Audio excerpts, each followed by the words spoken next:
Hello， 大家好啊，又係我啊，退休在灣居嘅阿 Ben。咁阿 Ben 咧早兩日咧就接到一個街坊個電話啦，問阿 Ben，喂阿 Ben，你喺呢度咧咁多年啦，咁你自己買咗邊度個樓啊？住喺邊度啊？你周邊嘅配套如何咧？有冇一啲咧你屋企周邊嘅配套咧比較好嘅小區咧介紹翻俾我啊？咁阿 Ben 諗諗，係，其實我依家咧自己所在嘅呢個小區咧，其實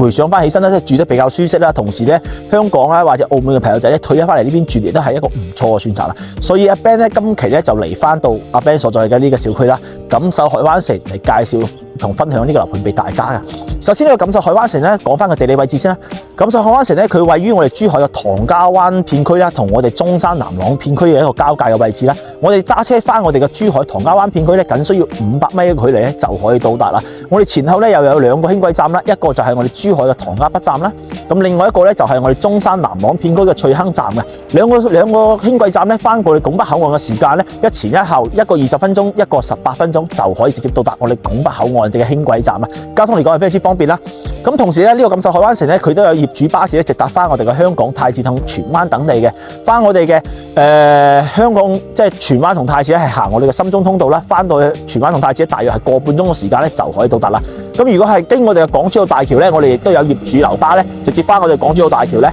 時間咧亦都係30分鐘左右咧就可以到達啦。咁如果唔想坐樓巴車朋友咧，輕軌亦都係一個唔錯嘅選擇啦。咁同時候咧，我哋錦繡海灣城亦都係未來深珠通道嘅一個落腳點啦，發展嘅前途係比較大嘅。咁我哋當然知道啦，樓係攞嚟住嘅，唔係攞嚟炒嘅。咁我哋先講翻佢目前依家現有嘅配套啦。錦繡海灣城作為全廣東省第3大嘅一個樓盤啦，佢嘅佔地面積係達到差唔多成999畝嘅一個佔地啊，係我哋全廣東省第3大佔地嘅一個樓盤啦。所以咧，成個小區嘅總體體量係分比較大，一共分19期開發，咁目前已經開發到咧我哋嘅14期啦，已經開發到我哋14期啦。不過目前咧，因為佢唔係話順住嚟去開發嘅，可能係先開到6期，然之後到8期，然之後到9期，然之後再轉翻頭。咁所以咧，我哋目前在手咧就係我哋錦繡海灣城9期嘅最後9期6區最後嘅嗰幾棟樓啦。咁依家咧係準現樓嘅狀態啦，預計咧係今年年底左右就可以交付俾大家啦。咁同時咧，呢個錦繡海灣城咧，阿 Ben 咧係20年開始購買嘅，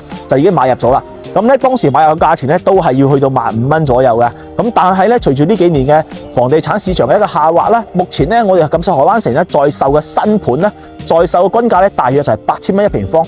，8000蚊平方咧帶埋豪華精裝修，而且售樓部咧依家揾阿 Ben 仲有活動搞，可以申請贈送全屋嘅家私電器以及3萬蚊購買一個車位啊！咁咧阿 Ben 都有了解過成個錦繡海灣城啦，我哋在售嘅呢一期嘅2手樓房價亦都係大概係8000蚊左右一方，1、2手嘅價錢相對於持平，但係咧你依家可以用買2手樓嘅價錢直接買到我哋嘅新樓喎，咁呢個選擇亦都係唔錯啦。咁阿 Ben 20年買嗰個時候啦，當然啦，當時候咧你即係話唔會通過鏡頭可以望到，哇！依家周邊原來已經咁成熟喎。當時候咧，我哋嘅街鋪未開業啦，我哋嘅商場亦都係未有嘅，包括咧好多嗰啲業主巴士啊等呢啲基礎配套設施咧，亦都係未有情況下，阿 Ben 就已經係買入啊。因為點解咧？因為我哋呢邊咧緊隨住，因為當時候嘅房地產咧仲係有一個金融嘅潛質啦，當時我仲係覺得可以投資嘅情況下咧，我選擇喺呢度買係因為咧佢旁邊咧就係我哋珠海70%嘅高新產業聚集地方，亦即係我哋珠海嘅高新區域啦。入面咧集合咗咧我哋珠海70%嘅高端企業，亦都係喺嗰個位置嘅。所以咧我哋呢一個小區咧其實係好多我哋珠海唐家灣片區、北圍片區嘅高新區嘅一啲產業園嘅員工咧、高新科技人員咧係呢邊居住嘅。咁目前咧呢邊咧租出嚟咧亦都係比較好租啦。咁我哋先講翻呢度點解住得舒適啦。首先咧呢一個小區咧。唔使講啦，我哋如果係好似個皮士咁講啦，如果係要生活嘅情況下咧，落樓買餸咧，就喺樓下咧，就係呢個小區樓下咧，就已經有一個菜市場，目前已經開業啦。入面嘅品種咧亦都係比較多，新鮮蔬菜已經係完全滿足啦。咁如果係唔想食飯、唔想煮飯嘅朋友仔，亦都係冇所謂，可以望到我後面一排咧，呢啲咧全部都係我哋一啲快餐店啦，或者一啲食肆啦。見到咧，其實消費嚟講都係比較平啊，比如15蚊。有自助快餐喎，呢度真係有寫住15蚊有自助快餐。阿 Ben 亦都嘗試過呢一間鋪頭嘅味道，亦都係唔錯嘅嚇，都唔會話做得好差。咁同時候咧，呢邊嘅生活水平亦即係呢邊嘅消費水平亦都唔係好高啦。基本呢一邊嘅菜價咧會比珠海咧平咗1/3左右嘅一個菜價啦，所以你嗰個生活成本係非常之低啦。咁仲有嘅係，好似呢一個小區咧，除咗我哋普通嘅一個衣食住行可以解決到之後咧，我哋仲可以去享受翻周邊有啲乜嘢。首先咧就講翻佢小區原有周邊嘅啲嘢啦。首先咧，錦繡海灣城咧，佢係位於同珠海嘅交界位置啦。咁咧我哋亦都係喺海邊嘅。咁我哋翻我哋嘅海邊咧，揸車亦都係3分鐘左右嘅時間就可以到達我哋嘅海邊啦。咁好似阿 Ben 平時中意釣下魚嘅情況下咧，平時一有休息嘅情況咧，就會攞住支魚竿咧去海邊釣魚嘅。咁如果係海邊都滿足唔到你嘅情況下咧，有啲朋友就係話，至依家天咁凍嘅情況下，我想浸下溫泉喎，咁我要去邊度咧？冇所謂。其實咧，我哋喺中山浸溫泉咧，唔單單係可以去我哋嘅三鄉啦，去泉眼啦，同埋我哋嘅溫泉啦，我哋亦都可以喺錦繡海灣城入面咧，有我哋嘅第10期嘅配套咧，就已經有一個雷射深海嘅一個雷射溫泉嘅泉眼喺度啦。咁平時如果有朋友仔過嚟要招呼嘅情況下咧，小區入面咧自己都有酒店嘅，再加埋咧呢啲會所嘅配套可以俾到大家嘅。咁同埋咧，依家呢個小區咧已經係基本係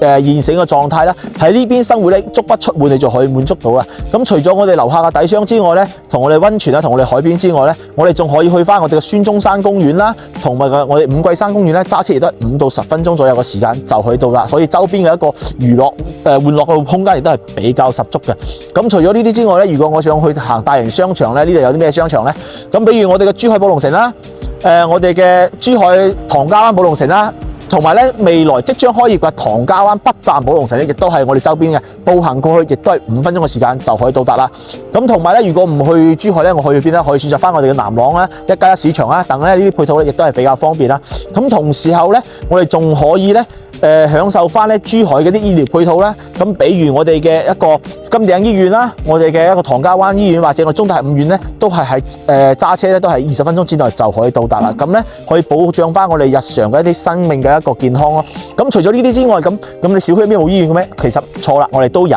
咁咧我哋鏡頭嘅左前方咧就有我哋嘅一個社區醫院啦。咁咧呢個社區醫院咧亦都係已經有嗰個新加坡嘅一個醫療公司咧進駐咗啦。咁同時咧亦都可以使用翻我哋嘅香港嘅一啲醫療券咧，亦都可以直接使用嘅。咁我哋講到呢個小區咁好，咁住到會點樣咧？咁我哋話不囉嗦啦，直接去睇一睇佢依家到底住得點樣。嗱，我哋循例咧喺我哋睇我哋嘅戶型之前咧，先睇翻我哋小區嘅物業配套啦，同埋佢一個花園啦。咁首先講翻個物業啦。咁呢個錦繡咧係佢個總公司係叫敏智集團啦。咁咧佢依家樓下目前咧旗下嘅所有樓盤咧都係用翻佢自己子公司啦敏智物業去管理嘅，管理費咧都係3蚊雞一平方嚇。咁可以望到咧，我哋依家所在嘅位置咧就係售樓部後邊咧，亦都係我哋一期別墅嘅所在位置啦。可以望到咧地面上亦都係比較乾淨啦。咁隨住有少少嘅落葉嘅情況下咧，係冇乜太多嘅生活垃圾嘅。所以喺呢成個小區咧，阿 Ben 自己都喺度住咗咁多年啦，可以感受到其實成個小區物業嘅管理嚟講都係比較好嘅。咁平時有啲咩問題嘅情況下咧，叫啲物業公司咧，佢亦都會幫你去打理翻你間物業啦，同埋可以幫你出翻租啊，都係呢個物業都有呢啲咁個功能嘅。咁除咗呢個之外咧，咁喺小區入面咧可以享受啲小區嘅花園有啲咩咧？咁比如我依家左手邊嘅我身前嘅呢一個泳池咧，同埋私人會所咧，都係已經開業咗啦。咁咧上面咧亦都有我哋一個茶餐廳咧，有我哋嘅酒樓嘅地方咧，同埋咧樓下有健身房啦，同埋我哋泳池都係已經開業晒噶啦。咁平時咧業主亦都可以半價享受翻呢一啲所謂嘅私人會所配套啦。咁同時咧可以睇翻成個花園亦都係用我哋嘅一個蘇式園林風格去打造嘅。可以望到咧成個小區咧佔地嘅綠化率咧去到40%以上啊，40%以上嘅綠化率，所以喺度住咧真係非常之舒適啦。可以見到咧綠化率係非常之高啊，簡直係可以堪稱為我哋一個天然氧吧啦。咁同時咧，因為我哋呢邊咧以前咧係靠以前咧喺呢邊咧直接係海邊啦，所以呢邊咧係比較多我哋一啲活水湖嘅地方啊。而且咧你可以望到咧我哋嘅湖咧依家打理都係唔錯啦，就算喺冬天嘅情況下，亦都唔會話好似其他小區嘅水嘅咁樣咧直接乾涸晒。我哋呢啲係完全仲有水嘅，同埋咧小區入面湖入面嘅魚咧都係可以食嘅喎，係非常之乾淨嘅魚啊！我都有曾經見過咧，我隔離鄰舍喺湖入面釣魚咧，自己攞嚟食㗎嚇。咁好似呢個小區咧，目前咧講翻咧，佢除咗物業同佢嘅花園之外咧，我可以講翻咧，佢目前依家所受嘅政策啦，均價咧目前在售咧大約係8500蚊左右一平方，大埋豪華精裝修啦，而且咧係贈送你全屋嘅家私電器嘅，而且咧首期咧依家最低咧係5萬蚊就可以立低啦，3萬蚊都可以搞掂。揾阿 Ben 話3萬蚊都可以搞掂，仲可以贈送你一個帶有產權嘅車位啦。咁講到依家咧，如果呢個盤係咪真係咁實用咧？我哋即時去睇睇。咁依家目前咧呢個小區咧在售咧係一個預售房嘅情況啦，就未交樓嘅，所以咧我哋而家睇咧亦都係睇我哋嗰個示範單位啦，異地樣板間嚟嘅。但係冇所謂，我哋目前咧係1比1嘅打造啦。我哋先睇睇我哋目前在售嘅戶型啦。我哋目前在售咧116嘅4房，同埋我哋左手邊135嘅4房，亦仲有係我哋攝像頭後面嘅一個3房啦，98嘅3房。呢3個戶型咧，首先咧，因為咧佢116咧同我哋135嘅戶型咧基本係一樣嘅，只係一個鋪版，一個 Pro Max 版，好似蘋果手機咁樣，一個大版一個放大版嘅啫。咁所以咧，我哋先睇睇佢唔同嘅戶型。98朝我哋東南向望海景嘅3房，咁呢一個戶型咧，如果中意呢個地段或者呢個生活配套嘅朋友仔，但係又唔想出太多價錢嘅朋友仔咧，就可以選擇呢個戶型啦。呢個戶型咧，目前咧單價咧8000零蚊一平方，帶埋豪華精裝修，送埋全屋家私電器嘅。先睇睇個戶型先啦，我哋實門口咧，首先都要贈送你一個實木門啦，同埋指紋密碼電子鎖亦都係交納標準啦。咁到時咧呢度咧同呢個櫃一樣，不過咧可能顏色有些少嘅唔同啦，亦都係幫你做好咗一排到頂嘅櫃啦，亦都係到時嘅交納標準嚟嘅。咁佢嘅其實可以睇翻佢呢個戶型咧，佢嗰個收納空間亦都比較十足喎，連呢度咧都係佢一個即係贈送嘅櫃啦。收納空間都係比較十足嘅。咁入到嚟咧，亦都係一個方方正正嘅一個廳啦。客廳同飯廳係連住一齊嘅。咁到時候咧，佢呢一個啱啱阿 Ben 睇咗下咧，佢個客廳同飯廳嘅開間咧，大概咧就係3.5米左右個客廳啦。對於98平方嚟講咧，就唔算話特別大嘅客廳，但係咧就中規中矩啦，就還可以接受到啦。咁咧就先睇睇入門口咧，佢嘅左手邊嘅一個廚房嘅位置咧。呢個廚房咧做咗一個 L 字形嘅設計咧，到時咧廚房3件套全部都係贈送俾你做好咗嘅，包括呢啲上面嘅頂嘅呢啲櫃咧，全部都係做好晒嘅。咁咧佢佈局嚟講咧，就洗切煮咧就比較合理啦。但係咧佢呢個冰箱位置咧就放唔到雙開門嘅冰箱位啦，就只可以放一個單開門嘅冰箱啦。但係都冇所謂嘅，因為畢竟98平方買嚟退休養老度假情況下，人口唔算多，亦都係可以接受到嘅。咁咧佢98平方咧，同時都係做咗一個雙露台嘅設計啦。咁呢一個生活露台咧，我係比較滿意嘅，因為點解咧？首先咧，因為我哋嘅主露台咧係東南朝向望海景嘅，咁所以咧，如果平時喺嗰度曬衫情況下咧，就會影響到成間屋嘅一個採光咧，同埋我哋一個視野景觀啊。咁但係咧，我嘅生活嘅露台咧可以放我哋一啲晾曬嘅衫褲喺度啊，同埋啲熱水器啊同洗衣機都可以放喺呢個位置咧，就唔會影響到我哋客廳嘅一個整體嘅一個面容面貌嘅問題啦。係啊，呢個就幾好啊，我覺得有副露台喺度。咁到時候咧一出到嚟咧就係客廳，即係我哋嘅廚房出到嚟實係我哋一個飯廳啦。咁我哋飯廳咧其實都係中規中矩啦。你話放翻張6到8人嘅台咧，亦都係接受到嘅，都係唔錯。咁到時可以選擇同呢個發展商一樣咧，喺呢度做翻一排嘅餐邊櫃亦都係可以嘅，或者做一排個櫃放翻你啲靚酒都係唔錯一個選擇啦。咁我哋飯廳出到嚟當然係我哋嘅客廳啦。咁我哋客廳咧可以睇翻咧。喺呢度咧望翻個電視咧，其實咧都唔會話算好近啦。畢竟咧開間都係做到咗3.5米左右嘅一個開間啦，所以咧唔會話特別之近啦，都唔會話覺得好壓貼咯。咁同時如果覺得廳唔夠大嘅朋友仔咧，就出翻嚟睇我哋嘅陽台啦。呢個錦繡海灣城咧，佢嘅發展商敏捷咧，真係好中意呢個大露台。其實我都唔知點解，可能呢個大露台咧有呢個大露台嘅情況下咧，贈送面積會比較多啦，接近7米嘅大露台，98平方做一個7米嘅超大露台。係啊，而且咧，我哋其中一間房間咧係直接連接翻我哋嘅露台嘅。咁到時候咧，如果嫌呢間房間唔夠大嘅朋友仔，亦都可以直接封咗呢個位置咧，將我哋嘅房間咧加闊出嚟，都係唔錯一個選擇啦。平時咧擺2張凳啊喺度飲下茶，望一望海邊咧，亦都係唔錯一個選擇，非常之舒服適啦。而且咧，依家你98平方咧，呢一個咧係我哋嘅最邊邊一個位置啦。到時候咧，從呢個陽台望出咧，係直接係我哋一線海景，係冇任何遮擋，或者係望到我哋珠海嗰邊亦都係比較開揚啊。咁我右手邊咧，首先做咗我哋乾濕分離嘅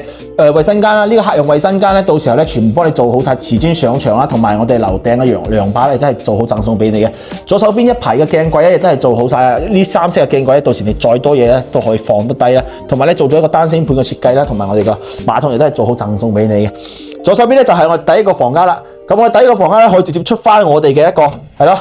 陽台嘅。咁呢一間房咧，俾老人家住又得，俾細路仔住又都得，都可以任君選擇啦。咁而且咧，都係啱啱話嘅。如果你覺得呢個房間唔夠大嘅情況下，可以加闊。但係咧，其實我個人覺得咧，你話我哋退休度假嚟講咧，人口唔算大嘅情況下，收納空間亦都係可以嘅情況下咧，都唔使加闊啦。到時呢邊擺翻張1.5米嘅床，兩邊咧床頭櫃就直接切咗佢，左手邊咧放翻我哋一排到頂嘅衣帽櫃咧，足夠晒你嘅收納空間啦。對面咧就係我哋一個陽光佈建嘅一個房間啦，攝影師可以入去睇一睇啊！呢一個房間咧，到時候咧佢佈建完之後咧，本身咧係一個交付嘅情況下係我哋嘅一個陽台啦，但係咧發展商直接就將佢咧封咗起身，就做一個房間，咁到時都可以自己設計啦。咁當然你封咗之後咧，如果覺得呢個房間太細嘅情況下咧，其實唔使要做多間房間嘅，可以做翻我哋一個衣帽間又好啊，亦或者係我哋嘅書房啊，亦都係一個唔錯嘅選擇啦。其實真係到時候人係冇必要住咁多房間，我覺得係咪？因為房間已經足夠晒啦。咁留翻個主人房就好啦。咁呢個主人房咧，首先依家望到咧就係我哋一個公共呢個客用套房入面嘅衞生間啦。衞生間嘅面積亦都係中規中矩可以接受到嘅。最後面就係我哋主人房啦。不過咧佢個飄台位置咧就比較誇張，飄台嘅位置比較誇張啦。咁同時咧亦都係唔可以駁嘅。咁不過咧佢呢一個嘅好處係咩咧？呢一個主人房嘅朝向咧，同我哋嘅陽台朝向、主陽台嘅朝向係一模一樣嘅，都係直接可以望到我哋海景咧，而且係無遮擋嘅。咁平時瞓醒真係唔想出去廳入面有客人嚟到情況咧，亦都可以自己瞓喺呢個飄台上面咧，去望一望海景，亦都係好舒適㗎。咁同時喺呢一個主人房嘅套間咧，你可以直接擺張1.5米嘅床或者1.8米嘅床，亦都係唔錯嘅，都係足夠細空間。三邊落床啦，包括咧呢一邊做翻一排到頂嘅三櫃咧，亦都係唔錯嘅。咁如果啱啱講啦，如果係第二個房間情況下，你唔做房間，你都可以做一個衣帽間。咁成個主人房咧，可以擺張仲加大嘅床，咁到時候咧細空間亦係十足嘅。咁我知道呢個面積咧，大家覺得比較即係狹窄情況下咧，唔夠大情況下咧冇所謂，我即時去睇睇佢加大版嘅135啦。咁其實咧，我哋呢個135咧，其實都係好近嘅。因為咧，我哋而家做咗異地樣板間啦。咁其實到時候我哋嘅135平方嘅戶型咧，亦都係喺我哋嘅98平方嘅嘅後面啫，係啊。咁咧，我哋先睇睇佢134嘅呢一個戶型咧，其實同我哋116嘅戶型基本相等，不過係一個放大版、一個縮細版嘅問題嘅啫。好可望到我哋134平方咧，佢上面係寫住3房2廳2衛3陽嘅3陽台，但係咧其中一個陽台咧，我哋都係做咗一個就係呢個位置入門口右手邊呢個位置都係做咗一個房間嘅，所以咧可以睇一睇啊。咁到時入到我哋呢個135平方嘅戶型咧，到時候右手邊同樣都係差唔多感覺嘅一排到頂個收納櫃啦，到時擺翻100人200對鞋亦都係冇問題嘅嚇。下面放鞋啦，因為咧佢呢啲咁嘅櫃做好咗都可以放好多對鞋，真係冇問題嘅。啱晒貪靚嘅你啦。咁到時候咧入門口呢啲鎖匙放擺鎖匙嘅位置咧，可以擺喺度，亦都係唔錯嘅。右手邊本身咧佈建咗咧我哋第一個房間啦，其實佈建咗一個陽台嘅，但係咧發展商咧就幫你封咗起身，就做咗一個房間。其實你都可以同發展商一樣咁嘅設計啦，可以做翻一個咁嘅房間啦。到時候如果呢一個房間唔用嘅情況下咧，可以同佢一樣擺張茶室喺度，擺張茶台喺度，然之後咧或者擺張麻雀台過嚟咧，同朋友過嚟切磋都係一個唔錯嘅選擇。一陣間先執佢啦，唔搞佢啦。134平方，咁當然啦，個廳咧係我哋嘅直廳設計，南北通透雙陽台啊。咁而且咧，我哋嘅主露台咧，不過我哋呢個戶型咧就係主露台咧會朝翻我哋嘅北向。咁我哋呢個細露台咧，生活露台咧先係朝翻我哋南向。但係因為冇辦法，呢一個目前在手嘅情況咧，134平方咧，佢係望唔到海景啊。呢個大家阿 Ben 要實話實講啦，佢係望唔到海景嘅。但係採光同通風亦都係冇問題嘅。首先望望除咗房間之外，先望望佢一個超大嘅 U 字型廚房先。呢個超大嘅 U 字型廚房啦，係啊，佢個洗切柱調翻轉洗切煮，然之後咧呢邊可以擺翻我哋一啲烤箱焗爐，可以擺翻喺呢個位置啦。咁到時冰箱位都係可以擺喺呢個位置嘅。呢3個排插咧都係做好預留咗呢啲俾你啦。到時候咧買冰箱直接插上去就 OK 啦。一排到頂嘅櫃咧亦都係做好晒贈送俾你嘅。同樣係3件套贈送啦，抽油煙機、煮食爐同埋我哋嘅呢個係。同樣都係我哋嘅消毒碗櫃，就做好贈送俾你嘅。咁樓下面都預留咗好多個位置咧，到時你做淨水器又得啊，或者做翻嗰啲水骨機都係唔錯嘅。咁呢個位置咧，到時同樣都係有一個係啦2線嘅一個採光位置啦，同通風位置。咁咧出翻嚟咧，其實我哋個細露台點講咧？呢個生活露台咧，雖然佢係朝我哋嘅南向嘅。但係因為咧，我哋成個小區做錯牆式嘅設計啦，所以呢個南向嘅露台咧，雖然話佢冇我哋啱啱98平方咁大嘅一個採光位，但係咧都係唔錯，因為咧佢係做成我哋主露台做成一個南北通透嘅設計咧。咁喺呢度咧可以做翻嗰個升降嘅一個晾衫器啦，然之後咧攝影師後面咧可以放翻我哋洗衣機同埋個熱水爐嘅，預留咗呢個位置咯。咁到時出翻嚟咧就係我哋一個客廳嘅位置，咁客廳咧唔使講134平方，咁其實134平方阿 Ben 睇過同116平方咧，其實佢個面積相差唔大嘅。咁到時咧呢度可以擺翻張魚形台啊，同呢個發展商一樣擺張魚形台啦。你話坐翻10到12個人都係冇問題咁，同埋咧右手邊可以做翻一排到頂嘅餐面櫃嘅位置，入邊放更加多你嘅靚酒啦，都係 OK 嘅。咁出到嚟呢個客廳真係超正。開間足足接近4.5米嘅客廳啦，因為咧佢呢一個客廳嘅開間咧會比我哋嘅飯廳咧要多咗足足1米嘅距離，所以咧成個開間會更加之闊落。咁同時喺呢度咧望到成間屋嘅感覺咧係非常之舒適嘅嚇，可以感受嗰度。咁咧出到我哋客廳出到嚟，同樣都係我哋一個7米長啊！我呢個客廳呢個陽台唔止7米，我哋呢個係8米長嘅一個超大露台，超大露台可以感受下，開間咧成1.5米㗎啦，開間1.5米一個超闊嘅露台，同埋又係超長嘅露台，單單呢度嘅面積咧都有接近10幾個平方米嘅一個露台啦。咁到時候咧可以同發展商話擺咗2張凳啊，同埋擺個茶几喺度。咁平時真係出到陽台嘅情況下咧，可以望翻小區入面嘅一個花園景觀咯。因為咧佢呢個係大柱露台係望我哋小區花園同泳池方向嘅，就唔係話先啱啱98平方望我哋海景啦。但係冇所謂啦，我睇完正區睇一睇個動區先。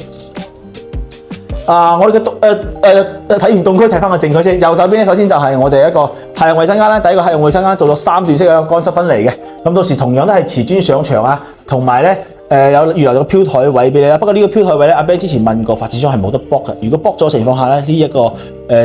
太陽衛生間嘅空間咧就會比較足啦。咁到時候咧不過佢都有好處就係做咗3段式分離啦。咁咧入面上洗手間就唔會影響我哋外面刷牙洗面嘅呢個情況啦。左手邊就係我哋第一個房間啊，同樣係呢個房間咧，我都係比較中意嘅，因為佢呢個房間係比較大嘅，係啊，擺咗米5到1.8米嘅床，3邊落床，一排到頂嘅衣帽櫃，如果唔夠大都係同樣可以擴出去，都係一個唔錯嘅選擇。咁呢個房間出到嚟咧，就係我哋對面嘅第2個房間。咁當然咧135平方同116平方嘅戶型其實真係差唔多啊。咁樣依家再望多錯，咁發展商咧呢度其實到時候咧加落有個飄台嘅位置啦。個飄台嘅位置咧，其實咧可以同發展商做一個榻榻米嘅設計啦。到時候咧床啊靠邊邊嚇，咁呢邊咁樣設計其實都係唔錯啦，收納空間亦都比較十足嘅。啊呢邊一排到頂嘅櫃咧，亦都係唔錯嘅選擇。到最後面咧就係我哋嘅最後一個房間，亦都係我哋主人套間嘅位置啦。唔使講啦，主人套間134平方嘅主人套間，2米嘅床，3邊落床，然之後咧呢邊咧仲可以放翻我哋嘅梳妝台位置啦，同埋我哋嘅床尾櫃嘅位置都係有嘅。床頭櫃位置都幫你預留埋，咁到時喺呢度咧就可以做翻2 set 嘅一個4 set 嘅一個衣櫃喺度。雖然空間就唔係好大啦，但係咧因為咧佢呢度做咗4房嘅設計，我建議咧如果房間唔需要多嘅情況下咧，將我哋啱啱最後睇嗰個房間咧，就將佢做成個衣帽間。最後咧就係我哋呢個主人套間嘅位置啦。咁中開咗佢啦，同我哋啱啱嗰個叫96嗰隻啊。唔係98，同我哋啱啱嘅太陽衛生間係差唔多嘅。咁不過咧佢就會闊好多，佢唔係做3段式分離，佢做2段式分離。乾濕分離嘅洗手間啦，到時做個打星盤嘅設計，同埋呢一邊嘅收納櫃亦都係比較大嘅空間。因為佢冇做3段式分離，所以佢直接做向外面。咁你今期咧，因為咧我哋就唔介紹116個戶型，因為116個戶型咧其實同我哋呢一個135個戶型基本係相同嘅。喺肉眼上面睇起身嘅感覺嚟講都唔會話相差好多。咁如果覺得呢個戶型 OK 嘅，但係又唔想買咁大嘅朋友仔咧，就可以選擇翻咧我哋嘅呢一個116嘅戶型啦。咁我話不囉嗦啦，今期嘅節目咧就差唔多啦。咁如果覺得呢個錦繡海灣城係合適你哋居住嘅情況下咧，你哋就即時喺左上角聯絡阿 Ben， 有阿 Ben 嘅聯絡方式，或者想了解更加多適合大灣區我哋講即係香港同澳門街坊翻嚟退休生活度假樓盤咧，可以持續關注阿 Ben 嘅頻道啊。咁如果中意呢個樓盤，真係快啲 call 阿 Ben 啦，同阿 Ben 做隔離鄰舍啦。咁我哋今期嘅節目就到依家為止，咁我哋下期再見，拜拜。